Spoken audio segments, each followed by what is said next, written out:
Hi hello നമസ്കാരം. മറ്റൊരു വീഡിയോയിലേക്ക് വീണ്ടും സ്വാഗതം. ഇന്നത്തെ വീഡിയോയിൽ ഞാനാണെങ്കിൽ സൈക്കോളജിക്കൽ റിലേറ്റഡ് ആയിട്ടുള്ള കാര്യങ്ങളൊന്നും പറയുന്നില്ല. ജസ്റ്റ് എൻ്റെ എക്സ്പീരിയൻസ് മാത്രമാണ് ഞാൻ ഈ വീഡിയോയിലൂടെ പറയാൻ ശ്രമിക്കുന്നത്. അതായത് ലേണേഴ്സ് ടെസ്റ്റിലെ എൻ്റെ എക്സ്പീരിയൻസ്. നമുക്കെല്ലാം അറിയാം, ഇപ്പോൾ കേരളത്തിൽ ലേണേഴ്സ് ലൈസൻസിൻ്റെ നിയമങ്ങൾ ആകെപ്പാടെ മാറിയിരിക്കുകയാണ്. 30 ക്വസ്റ്റ്യൻസ് ഉള്ളതിൽ 18 ശരിയാക്കിയെങ്കിൽ മാത്രമേ നമുക്ക് ലേണേഴ്സ് ലൈസൻസ് അപ്രൂവായി കിട്ടുകയുള്ളൂ. അതുപോലെ തന്നെ 3-4 ക്വസ്റ്റ്യൻസ് ഒക്കെ കഴിയുമ്പോൾ ഈ ക്യാപ്ച കോഡ് എന്ന് പറയുന്ന ഒരു പുതിയ സമ്പ്രദായം നമ്മുടെ ലേണേഴ്സ് ടെസ്റ്റിൽ കൊണ്ടുവന്നിട്ടുണ്ട്. ഈ കോഡ് അടിച്ചു കൊടുത്താൽ മാത്രമേ അടുത്ത ക്വസ്റ്റ്യനിലേക്ക് നമുക്ക് പോകാൻ പറ്റൂ. അപ്പോൾ പുതിയതായിട്ട് ടെസ്റ്റ് എഴുതാൻ വരുന്ന ആളുകൾക്ക് ഈ രീതിയോട് പൂർണ്ണമായ രീതിയിലും പൊരുത്തപ്പെടാൻ സാധിച്ചിട്ടില്ല എന്നത് കൊണ്ട് ഉദ്ദേശിക്കുന്നത് പല ആളുകൾക്കും, പ്രത്യേകിച്ചും പ്രായമായ ആളുകൾക്ക് ആദ്യത്തെ അറ്റംപ്റ്റിൽ തന്നെ ടെസ്റ്റ് പാസ്സാകാനുള്ള ചാൻസ് വളരെ കുറവാണ്.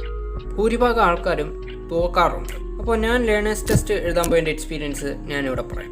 കഴിഞ്ഞ മാസം തൊട്ടാണ് ഞാൻ ലേണേഴ്സ് ടെസ്റ്റിന് അപ്ലൈ ചെയ്ത് തുടങ്ങിയത്. ഞാൻ 3 തവണ ടെസ്റ്റ് എഴുതിയിട്ടുണ്ട്. ഇതിൽ 2 തവണ ഞാൻ ഫെയിലായിപ്പോയി. 3ാമത്തെ അറ്റംപ്റ്റിലാണ് എനിക്ക് ടെസ്റ്റ് പാസ്സായി അപ്രൂവായി കിട്ടുന്നത്. അപ്പോൾ ആദ്യമായിട്ട് ഞാൻ ലേണേഴ്സ് ടെസ്റ്റ് എഴുതാൻ പോയ സമയത്ത് ഫസ്റ്റ് അറ്റംപ്റ്റിൽ ഞാൻ ആദ്യമായിട്ട് എഴുതാൻ പോകുന്നതിൻ്റെ എല്ലാം പ്രശ്നങ്ങളും എനിക്കുണ്ടായിരുന്നു. ഞാൻ നെർവസ് ആയിരുന്നു. എങ്ങനെയായിരിക്കും, ഏത് രീതിയിലായിരിക്കും, ഇതിനെപ്പറ്റിയൊന്നും എനിക്ക് കൃത്യമായിട്ടുള്ള ഐഡിയ ഇല്ല.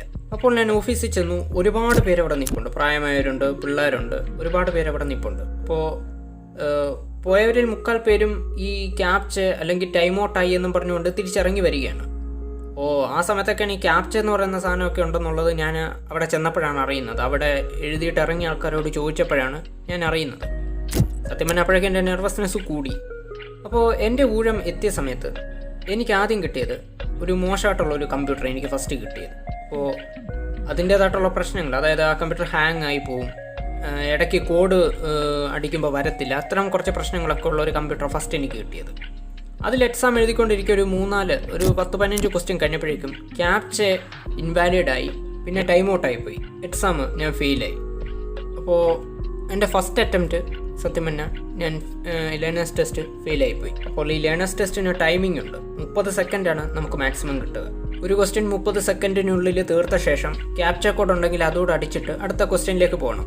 പല ആളുകൾക്കും ഈ ടൈമിങ്ങിന് വരുന്ന പ്രശ്നം മൂലം ക്യാപ്ച കൃത്യമായ രീതിയിൽ അടിക്കാൻ പറ്റാതെ വരികയോ അല്ലെങ്കിൽ ടൈം ഔട്ട് ആവുകയോ ചെയ്യുന്നത് കാരണം കൂടുതൽ ആൾക്കാരും ഫെയിലാകുന്നത് അങ്ങനെയാണ്. അപ്പോൾ ഫസ്റ്റ് അറ്റംപ്റ്റ് പോയതിന് ശേഷം 2ാമത് ഞാൻ ഡേറ്റ് എടുത്തു. അപ്പോൾ അതും അതേ മാസം തന്നെയാണ് എനിക്ക് ഡേറ്റ് കിട്ടിയത്. അന്നും ഞാൻ പോയി. അന്നും അത്യാവശ്യം ആളൊക്കെ ഉണ്ട്. അപ്പോൾ അന്ന് നമുക്കറിയാം, എക്സാമിൻ്റെ കാര്യങ്ങളെ പറ്റിയൊക്കെ അറിയാം, ടൈമിങ് ഇത്രയാണ്, ക്യാപ്ച ഉണ്ട്, അതൊക്കെ അറിയാം. പക്ഷേ എങ്കിൽ കൂടി അവിടെ ഞാൻ ആ സമയത്ത് നെർവസ് ആയിപ്പോയി. കാരണം ആദ്യത്തെ അറ്റംപ്റ്റ് പോയത് കൊണ്ട് തന്നെ അതിൻ്റെ ഒരു ചെറിയ നെർവസ്നെസ് എനിക്ക് പിടിപെട്ടിരുന്നു. അപ്പോൾ അത് കാരണം സെക്കൻഡ് അറ്റംപ്റ്റ് അത്യാവശ്യം നല്ല രീതിയിൽ ഞാൻ നോക്കിയെങ്കിലും സെക്കൻഡ് അറ്റംപ്റ്റും ഞാൻ ഫെയിലായിപ്പോയി. അപ്പോൾ സെക്കൻഡ് അറ്റംപ്റ്റും കിട്ടാതെ വന്നപ്പോൾ ഞാൻ ശരിക്കും ഡൗൺ ആയിപ്പോയി. അപ്പോൾ ഫസ്റ്റും കിട്ടില്ല, സെക്കൻഡും കിട്ടില്ല. അപ്പോൾ ഞാൻ പിന്നെ അവിടെ വെച്ച് തീരുമാനിച്ചു, ഞാൻ പെട്ടെന്ന് ഇനിയും ഡേറ്റ് എടുക്കുന്നില്ല. 3ാമത്തെ ഡേറ്റ് ഞാൻ കുറച്ച് ഗ്യാപ്പ് എടുത്തിട്ട് ഈ ക്വസ്റ്റ്യൻസിൻ്റെ കാര്യങ്ങളൊക്കെ മനസ്സിലാക്കിയ ശേഷം ഡേറ്റ് എടുത്ത് എഴുതാമെന്ന് ഞാൻ തീരുമാനിച്ചു. അങ്ങനെ കുറച്ച് ഗ്യാപ്പ് എടുത്തിട്ട് ഈ മാസമാണ് ഞാൻ ഡേറ്റ് ഫിക്സ് ചെയ്ത് പോയി എഴുതിയത്. അപ്പോൾ ഈ മാസം പോയി എഴുതി. ഈ മാസം പോയപ്പോൾ അധികം ആളൊന്നും ഇല്ലായിരുന്നു.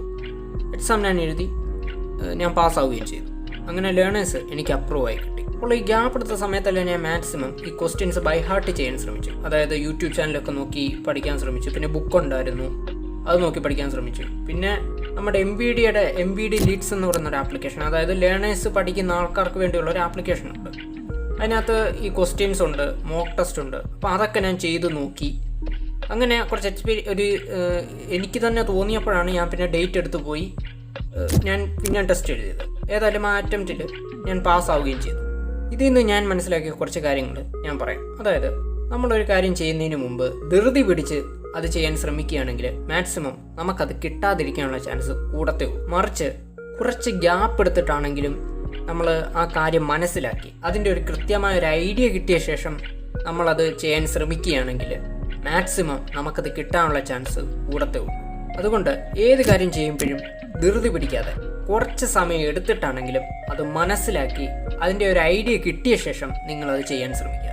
ഹൈ ചാൻസസ് നിങ്ങൾക്കത് കിട്ടുക തന്നെ ചെയ്യും. അപ്പോൾ ഇന്നത്തെ വീഡിയോ ജസ്റ്റ് വൈൻഡപ്പ് ചെയ്യുകയാണ്. ഇതായിരുന്നു എൻ്റെ ലേണേഴ്സ് എക്സ്പീരിയൻസ്. അപ്പോൾ വീഡിയോ ഇഷ്ടപ്പെട്ടാൽ തീർച്ചയായിട്ടും ലൈക്ക് ചെയ്യുക, ചാനലൊന്ന് സബ്സ്ക്രൈബ് ചെയ്യുക. എന്തെങ്കിലും നിങ്ങൾക്ക് അഭിപ്രായമുണ്ടെങ്കിൽ താഴെ കമൻറ്റ് ബോക്സിലും അറിയിക്കുക. അപ്പോൾ ലേണേഴ്സ് എഴുതുന്ന കൂട്ടുകാർക്ക് നിങ്ങൾ ഈ വീഡിയോ കഴിയുമെങ്കിൽ ഒന്ന് ഷെയർ ചെയ്ത് കൊടുക്കുക. മറ്റൊരു ടോപ്പിക്കായിട്ട് നമ്മൾ വീണ്ടും കാണാം. അതുവരെ എല്ലാവർക്കും ഗുഡ് ബൈ.